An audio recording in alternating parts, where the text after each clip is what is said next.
Assalamualaikum warahmatullahi wabarakatuh.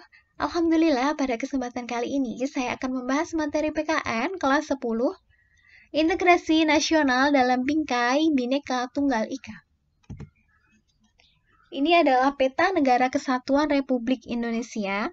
Kita tahu ya, di Indonesia ini banyak sekali perbedaan yang ada, baik perbedaan suku, agama, ras, budaya, adat, dan istiadat. Dan di setiap daerah itu memiliki kekhasan sendiri. Meskipun di Indonesia memiliki perbedaan yang ada, itu bukan menjadi sebuah penghalang, bukan menjadi sebuah konflik, tapi kita memiliki satu tekad yang sama, satu tekad yang utuh untuk mewujudkan persatuan dan kesatuan bangsa Indonesia demi terciptanya integrasi nasional. Alat pemersatu bangsa itu adalah dasar negara kita adalah Pancasila. Bendera kita adalah bendera merah putih, bahasa kita adalah bahasa Indonesia. Jadi di sini bahasa Indonesia ini menjadi bahasa nasional dan bahasa persatuan. Dan juga bahasa Indonesia ini juga dipelajari oleh negara-negara lain. Jadi kita patut bangga ya, bahasa Indonesia ini menjadi bahasa internasional yang dipelajari oleh beberapa negara yang ada di dunia ini. Lambang negara kita adalah burung Garuda, lagu kebangsaan kita adalah Indonesia Raya, dan berbagai lagu-lagu perjuangan lainnya. Maka dari itu, melihat keanekaragaman yang ada di Indonesia ini, para pemuda-pemuda yang ada di berbagai daerah di satu tanah air Indonesia ini berkumpul menjadi satu, mengikrarkan sebuah Sumpah Pemuda pada tanggal 28 Oktober 1928 yang menyatakan bahwa negara Indonesia itu mengaku bertumpah darah, yang satu yaitu tanah air Indonesia.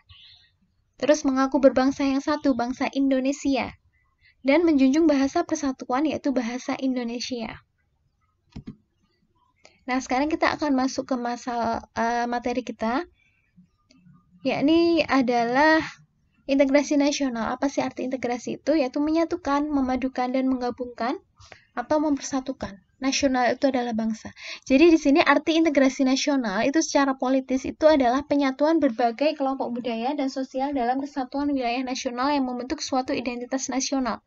Sedangkan secara antropologis itu adalah proses penyesuaian di antara unsur kebudayaan yang berbeda sehingga mencapai suatu keserasian fungsi dalam kehidupan masyarakat. Jadi dapat disimpulkan integrasi nasional bangsa Indonesia adalah hasrat untuk bersatu sebagai suatu bangsa, menjadi satu kesatuan bangsa yang resmi dan direalisasikan dalam satu kesepakatan atau konsensus nasional melalui Sumpah Pemuda. Faktor pendukung terjadinya integrasi nasional itu adalah adanya rasa senasib seperjuangan, karena dulu sama-sama dijajah ya negara kita, jadi memiliki rasa senasib yang sama.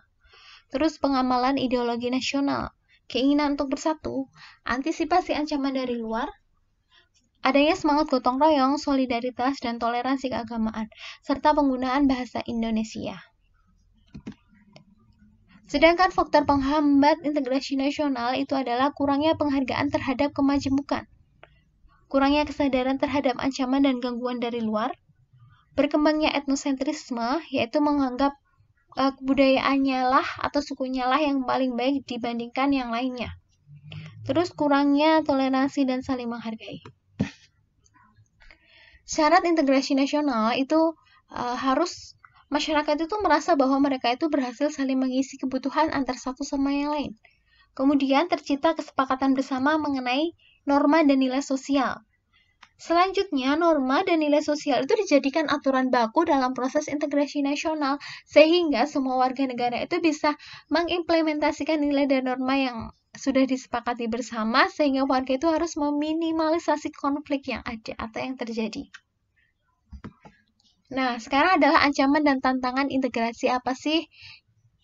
Di antaranya adalah adanya gerakan separatisme. Kita tahu ya, ada OPM, Organisasi Papua Merdeka, yang ingin memisahkan diri dari Indonesia.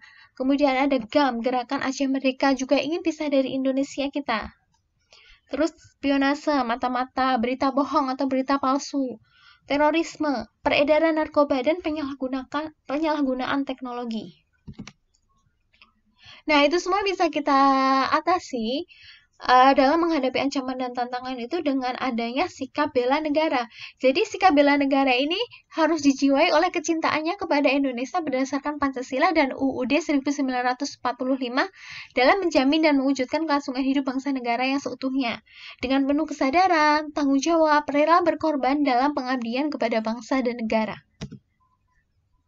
Nah, cara menghadapi itu tadi kan dengan melakukan bela negara, tapi juga kita harus mewaspadai hal-hal yang terjadi. Contohnya adanya ancaman, gangguan, hambatan, tantangan, AGHT.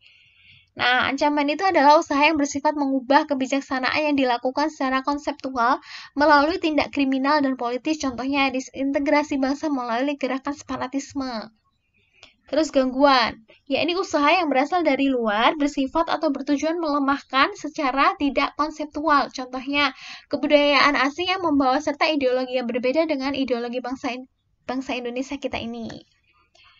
Yang ketiga adalah hambatan, usaha yang berasal dari diri sendiri, yang bersifat untuk melemahkan atau menghalangi secara tidak konseptual. Contohnya adanya paham etnosentrisme dari beberapa suku bangsa yang menganggap kebudayaannya lah lebih baik dari kebudayaan suku bangsa yang lainnya. Selanjutnya adalah tantangan, yakni hal atau usaha yang bertujuan menggugah kemampuan yang ada. Contohnya adanya sikap kita untuk melakukan pemerataan pendidikan hingga ke daerah terpencil. Nah, kalian sudah bisa memahami apa arti itu AGHT beserta contoh-contohnya? Nah, dasar hukum bela negara ini ada di Undang-Undang Dasar Negara Republik Indonesia tahun 1945. Pasal 27 ayat 3 tentang bela negara, pasal 30 ayat 1 tentang pertahanan dan keamanan negara. Kemudian TAP MPR nomor 6 tahun 2000 tentang pemisahan TNI dan Polri. TAP MPR nomor 7 tahun 2000 tentang peranan TNI dan Polri. Dan Undang-Undang nomor 3 tahun 2002 tentang pertahanan negara. Unsur bela negara itu adalah cinta tanah air, adanya kesadaran berbangsa dan bernegara, meyakini Pancasila itu sebagai ideologi negara, rela berkorban untuk bangsa dan negara, memiliki kemampuan awal untuk melakukan bela negara. Nah, dengan cara apa kita bisa melakukan bela negara? Dengan mengikuti pembelajaran pendidikan kewarganegaraan. Setelah kita mengetahui, kita memahami, kita bisa mengaplikasikan itu semua dalam tindakan kita, dalam sikap dan perilaku kita sehari-hari sesuai dengan tujuan bersama bangsa Indonesia ini agar menjadi warga negara Indonesia yang baik. Terus pelatihan dasar kemiliteran, pengabdian sebagai TNI maupun pengabdian sesuai keahlian atau profesi. Demikian, semoga bermanfaat. Terima kasih. Wassalamualaikum warahmatullahi wabarakatuh.